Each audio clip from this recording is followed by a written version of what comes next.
আসসালামু আলাইকুম রহমতুল্লাহ। প্রিয় দিনী ভাই বোনেরা, আল্লাহ তাআলা বলেন, আমি আল্লাহ তাদের পার্থিব জীবন ও আখেরাতে অবিচল রাখব। ওয়াকালা সুবহানাহু তাআলা ফি কালামিহিল মাজিদ, আউযু বিল্লাহি মিনাশ শাইতানির রাজিম, ইউসাব্বিতুল্লাহুল্লাযীনা আমানু বিল কওলিস সাবিতি ফিল হায়াতিদ দুনিয়া ওয়া ফিল আখিরাহ। অর্থাৎ আল্লাহ তাআলা বলেন, আমি তাদের পার্থিব জীবন ও আখেরাতে অবিচল রাখব ওই সমস্ত লোকদের জন্য যারা প্রতিষ্ঠিত বাণীর উপর ঈমান এনেছে।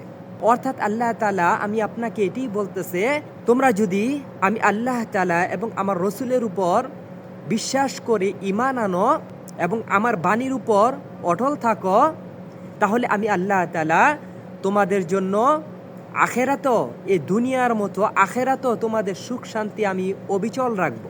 তো এই দুনিয়ার সুখ শান্তি কি? আল্লাহ তাআলা আমি আপনার জন্য আখেরাতে পরকালে এমন কিছু রেখে দিয়েছেন।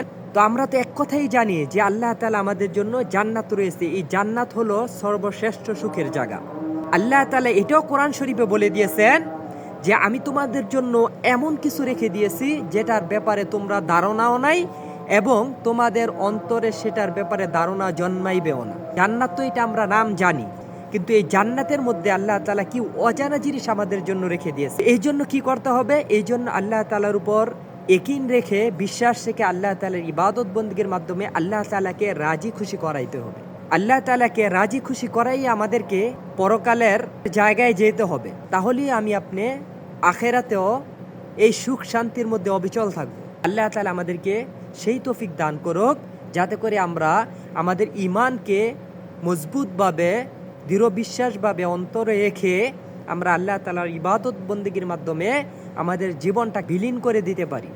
আল্লাহ তাআলা আমাদের সবাইকে কবুল করুক, আমিন।